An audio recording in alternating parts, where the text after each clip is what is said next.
In today's Warcrow topic, we are going to be talking about the Shadows of the Yew, who are part of the Cianon faction in Warcrow. So the trees of the Great Forest create many shadows in the understory and the forest floor, and the Shadows of the Yew are experts at using this to their advantage.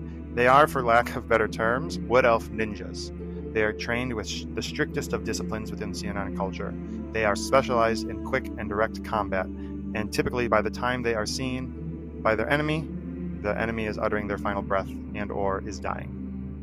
They are experts at stealth and camouflage, and it is even said that they can move great lengths and distances without disturbing even a single leaf. And so while they are extremely effective when working with the rest of the Cianon forces, they do prefer to work alone and only with other Shadows of the Yew. They like missions specifically where only their skills will allow them to be successful.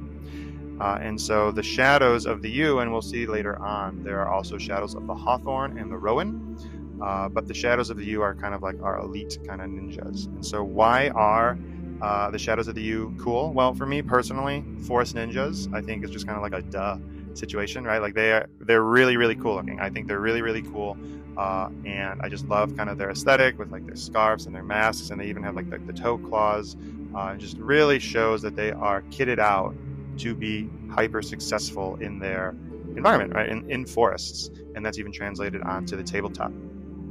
And so they're not just only one of my favorite units, it's kind of like collectively I'm seeing within the community.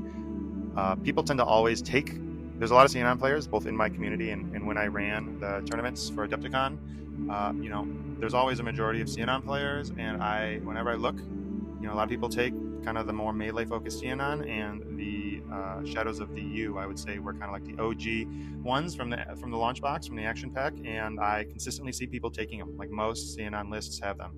Now, I'm not here to talk about meta or anything. What I am saying is that they are darn good at what they do, which is ambushing and strike attacks. So they're very good at hiding, lashing out, getting into melee, and killing their opponents. And it's even said in the lore book that arquebusiers of the hegemony, which are kind of like our riflemen, our close-range riflemen with their 3-barreled rifles, barely even have a chance to lift their weapon before their blood is dashed upon and smattered across their little shields. And so with that, this lore video about the Shadows of the Yew comes to an end. Don't forget to follow this channel to get more Warcrow lore, and if you survive the fog, I'll see you in the next video.